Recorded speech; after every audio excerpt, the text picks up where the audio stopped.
Security forces نے بلوچستان کے ضلع شیرانی میں انٹیلیجنس بیسڈ آپریشن کے دوران بھارتی حمایت یافتہ 7 دہشت گردوں کو ہلاک کر دیا۔ پاک فوج کے شعبہ تعلقات عامہ ISPR کے مطابق آپریشن خفیہ اطلاع پر کیا گیا، جس میں دہشت گرد گروہ فتنۃ الخارج سے تعلق رکھنے والے عناصر نشانہ بنے۔ کارروائی کے دوران دہشت گردوں کے قبضے سے بھاری مقدار میں اسلحہ، گولہ بارود اور دھماکہ خیز مواد برآمد کیا گیا۔ ISPR کے مطابق پاکستان کے سیکیورٹی فورسز ملک کو دہشت گردی کی لعنت سے مکمل طور پر پاک کرنے کے لیے پرعزم ہیں اور اسی کارروائیاں جاری رہیں گی۔ اس سے قبل بھی بلوچستان میں سیکیورٹی فورسز کی مختلف کارروائیوں میں بھارتی سپانسرڈ 18 دہشت گرد ہلاک کیے گئے تھے، جن میں سے کوئٹہ کے نواح میں سیکیورٹی فورسز کے مشترکہ آپریشن میں 10 دہشت گرد مارے گئے اور ضلع شیرانی میں سیکیورٹی فورسز کی کارروائی کے دوران 8 دہشت گرد ہلاک ہوئے۔ سیکیورٹی ذرائع کے مطابق کوئٹہ میں فورسز نے غزہ بند میں بھارتی سپانسرڈ دہشت گردوں کے خلاف مشترکہ آپریشن کیا۔ وہاں پہاڑی علاقے میں انٹیلیجنس اطلاعات پر ہونے والے اس آپریشن کے دوران شدید فائرنگ کا تبادلہ ہوا، جس کے دوران سیکیورٹی فورسز نے بھارتی سپانسرڈ 10 دہشت گردوں کو ہلاک کر دیا۔ آپریشن کے دوران ہلاک دہشت گردوں سے بھاری تعداد میں اسلحہ اور گولہ بارود برآمد کر لیا گیا۔ فائرنگ کے دوران سیکیورٹی فورسز کے 2 اہلکار زخمی بھی ہوئے۔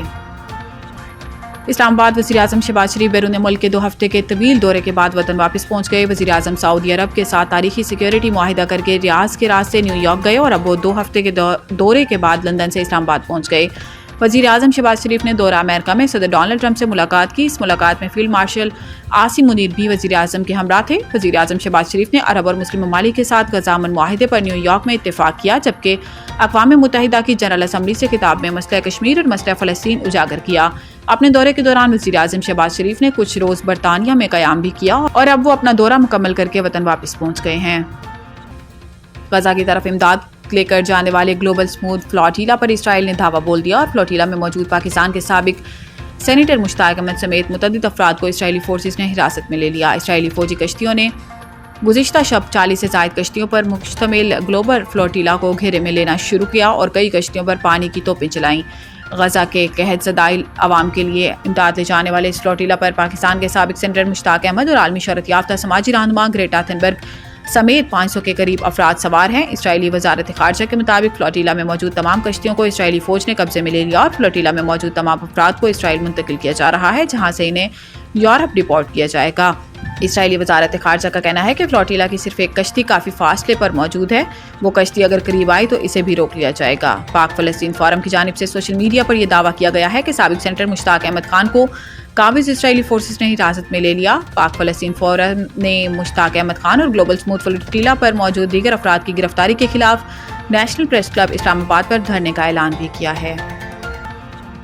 واشنگٹن حماس کے غیر مسلح ہونے سے انکار کے بعد امیر قطر شیخ تمیم بن حمد ثانی نے امریکی صدر ڈونلڈ ٹرمپ سے فون پر رابطہ کر کے غزہ جنگ بندی منصوبے پر تبادلہ خیال کیا۔ ترجمان وائٹ ہاؤس کیرولین ایلیوٹ نے بات چیت کی تفصیل بتانے سے گریز کرتے ہوئے کہا کہ بات چیت حساس ہے، بتائی نہیں جا سکتی۔ وائٹ ہاؤس ترجمان نے حماس کی جانب سے منصوبہ منظور ہونے کی امید بھی ظاہر کی۔ کیرولین ایلیوٹ نے کہا کہ صدر ٹرمپ حماس کو منصوبے پر غور کے لیے ڈیڈ لائن مقرر کریں گے۔ خیال رہے کہ اس سے پہلے امریکی صدر ڈونلڈ ٹرمپ نے منگل کے روز حماس کو 3-4 روز میں جواب دینے کا کہا تھا۔ برطانوی میڈیا کے مطابق حماس ممکنہ طور پر ٹرمپ کا منصوبہ مسترد کر دے گی۔ گزشتہ روز فرانسیسی خبر ایجنسی نے خبر دی تھی کہ قطر میں مصر، ترکیہ اور قطر کے حکام سے ملاقات میں حماس کے ایک دھڑے نے غیر مسلح ہونے سے انکار کیا، جبکہ دوسرا دھڑا ٹرمپ کی جنگ بندی ضمانت پر امن منصوبہ ماننے پر تیار ہے۔ دوسری جانب مصر کے وزیر خارجہ بدر عبدالعاطی نے کہا کہ حماس کو جنگ بندی کی امریکی تجاویز پر قائل کرنے کی کوشش کر رہے ہیں۔ ہماری حماس سے ملاقات ہو رہی ہے، قطر اور ترکیہ کے ساتھ مل کر کوشش کر رہے ہیں حماس تجاویز کا مثبت جواب دے۔ محکمہ موسمیات نے بحیرہ عرب میں موجود سسٹم کی شدت اختیار کرنے پر کراچی سمیت سندھ کے مختلف علاقوں میں ہلکی بارش کا امکان ظاہر کیا ہے۔ محکمہ موسمیات کے مطابق شمال مشرقی بحیرہ عرب میں موجود سسٹم شدت اختیار کرتے ہوئے ڈپریشن سے ڈیپ ڈپریشن میں تبدیل ہو گیا ہے، جس کے تحت 12 گھنٹے میں طوفان بننے کا امکان ہے۔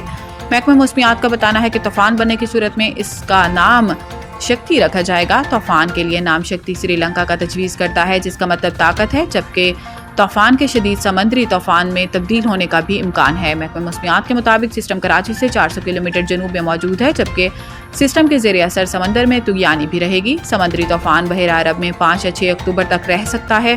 محکمہ موسمیات کا بتانا ہے کہ سمندر میں شدید طغیانی کے پیش نظر سندھ کے ماہی گیروں کو 3 اکتوبر تک سمندر میں جانے سے بھی منع کیا ہوا ہے۔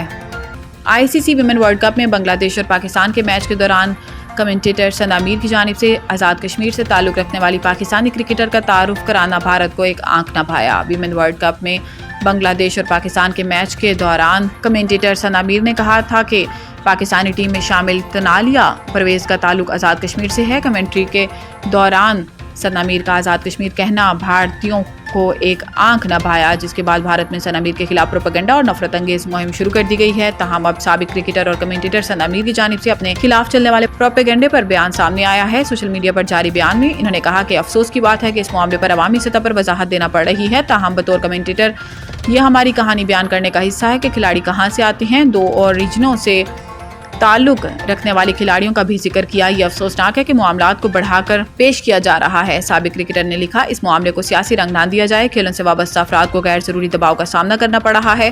انہوں نے مزید کہا کہ پاکستانی کھلاڑیوں کے آبائی علاقے سے متعلق بات کرنے کا مقصد ان کی مشکلات اور شاندار سفر کو اجاگر کرنا تھا۔ میرے دل میں کوئی بغض یا کسی جذبات کو ٹھیس پہنچانا مقصد نہیں۔